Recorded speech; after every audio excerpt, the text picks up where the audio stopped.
Who are the Basmachi? Bandits, rebels, heroes, or all of the above? In the history of 20th century Central Asia, there is hardly any topic that sparks as much debate and emotion. Some consider the Basmachi to be freedom fighters, while others see them as fanatics and enemies of progress.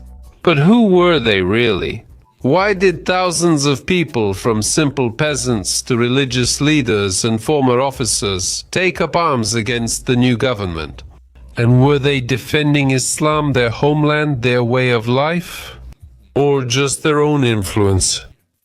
The history of Basmachism is the story of the clash between two worlds, the traditional Islamic East and the criminal project of the Soviet state. It's a story of pain, hope, betrayal, and desperate struggle. And perhaps this is the part of our history that we still haven't fully understood. My name is Semyon, and I declare the section, How Did They Live? Open. Let's begin.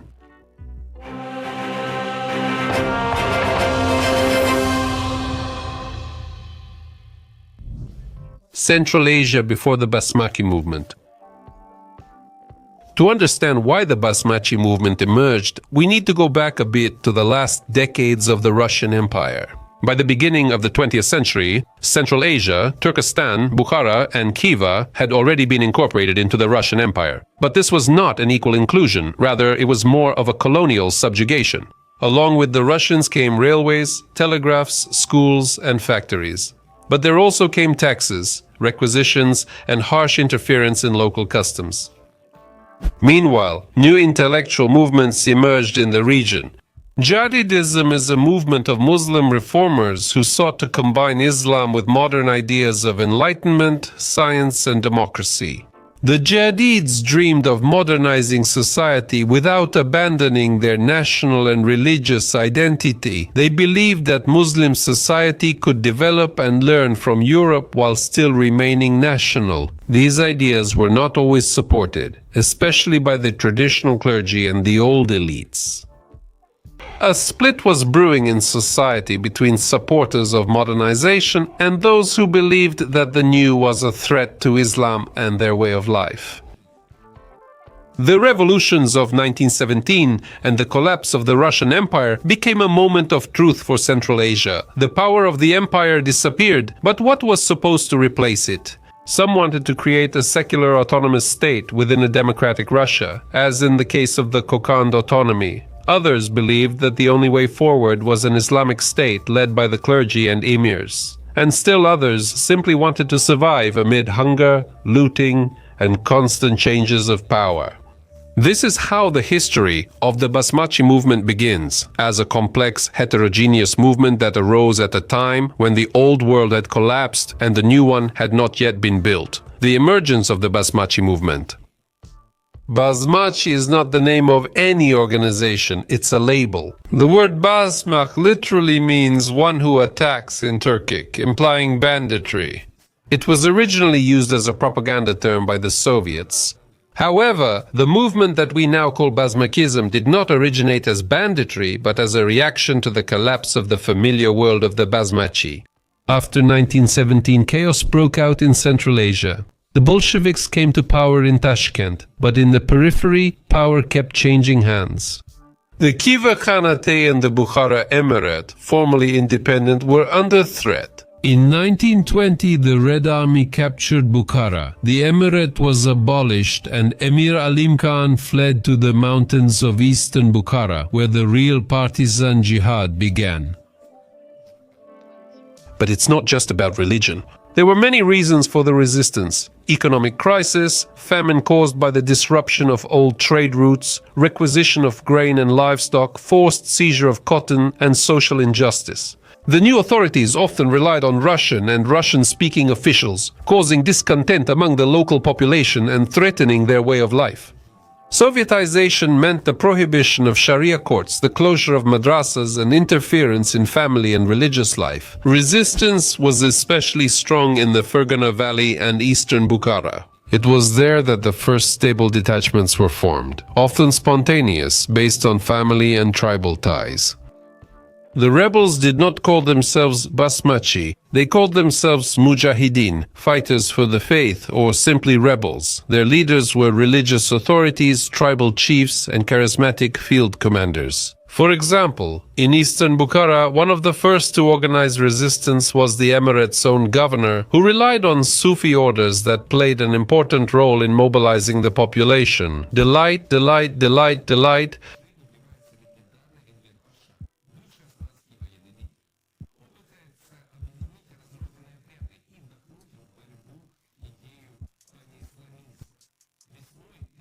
Delight.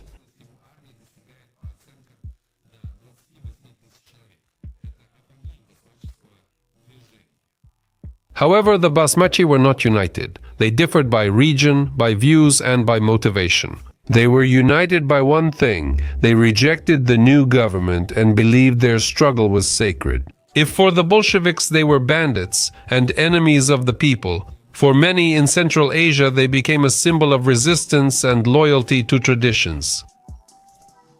Who became a Basmach? And now let's figure out who these people were who joined the Basmachi. They were not only ideologically driven fanatics and not just peasants with a rifle. The Basmachi movement was socially diverse. Among the Basmachi, you could find peasants ruined by requisitions and hunger, nomads dissatisfied with the state's interference in their way of life, religious figures who opposed the closure of mosques and Islamic schools, former officers of the Emirate and Tsarist armies. And yes, just adventurers who saw an opportunity for profit in the chaos. Imagine in one unit a Sufi sheikh, a village laborer, a tribal horseman, and a former lieutenant of the Tsarist army reading the Quran with a French accent. It sounds like the beginning of a joke, but this was the reality of Central Asia in the 1920s. Subtitles. Many joined the units along tribal or family lines. Mobilization often happened through Sufi orders and charismatic leaders.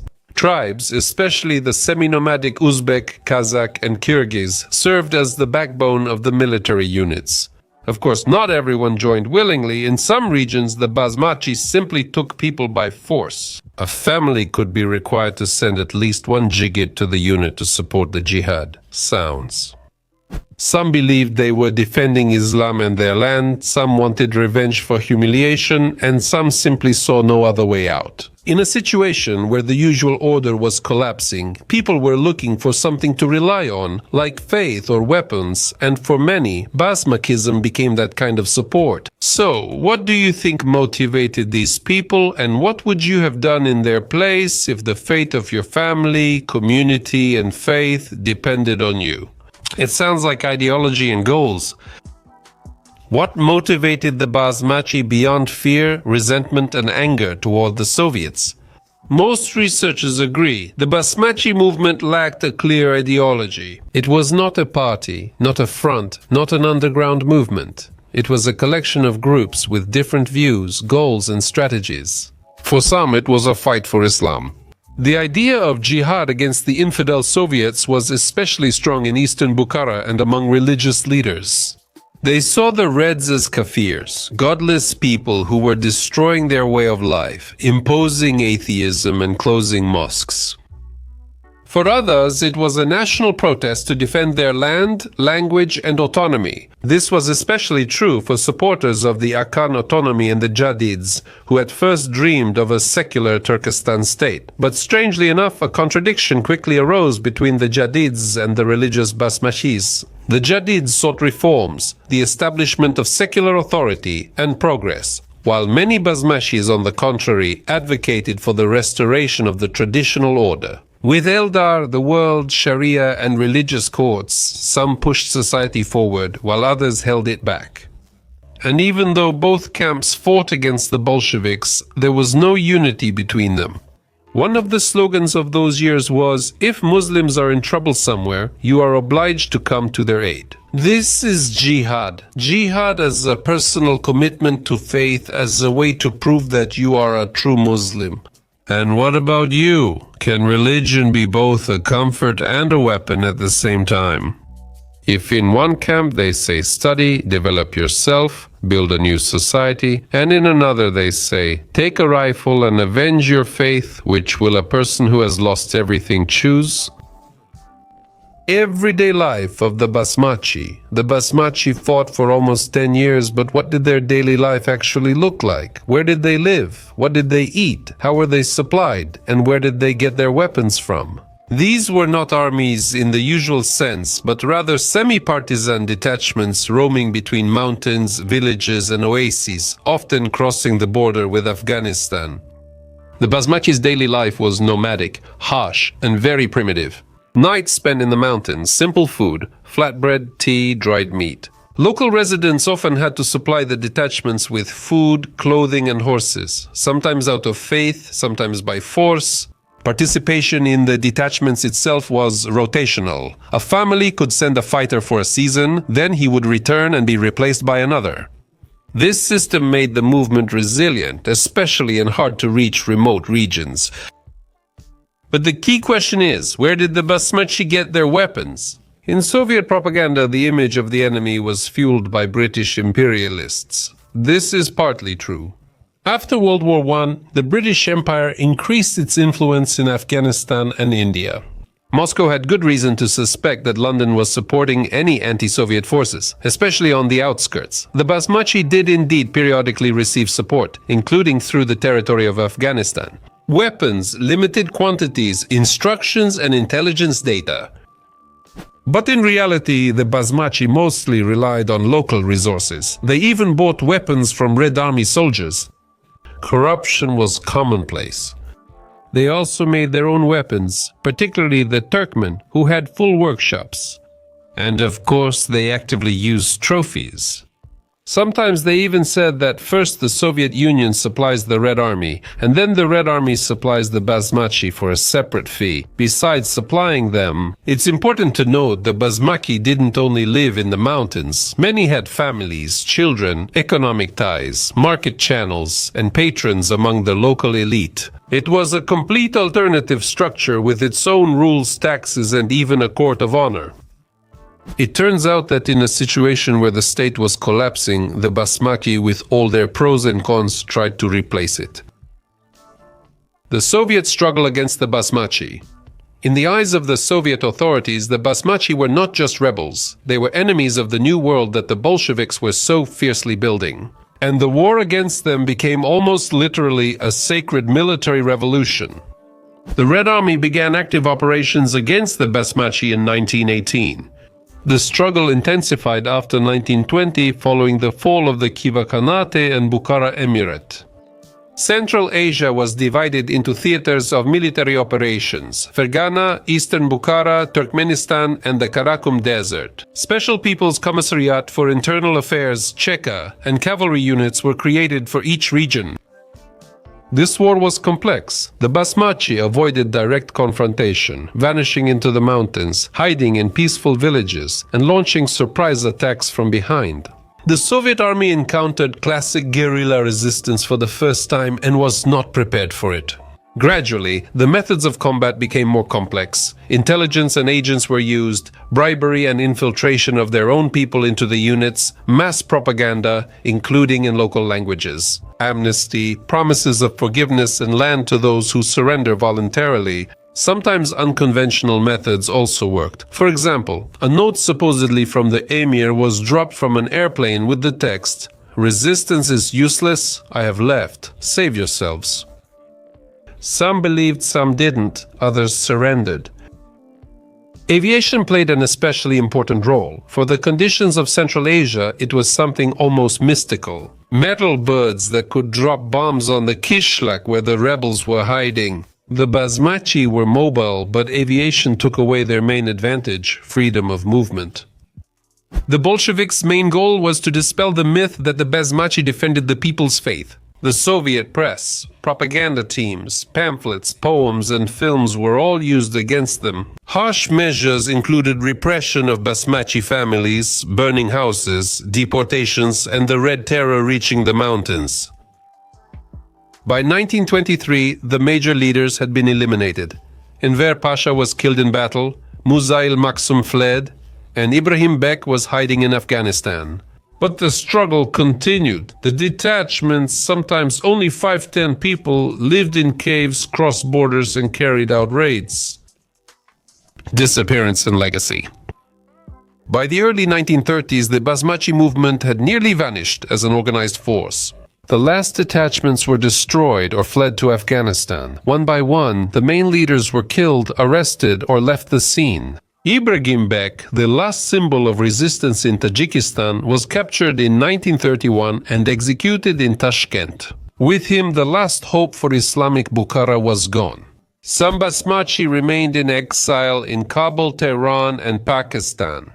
Their memories, books, and memoirs, sometimes in the form of legends, sometimes as political documents, continued to live on.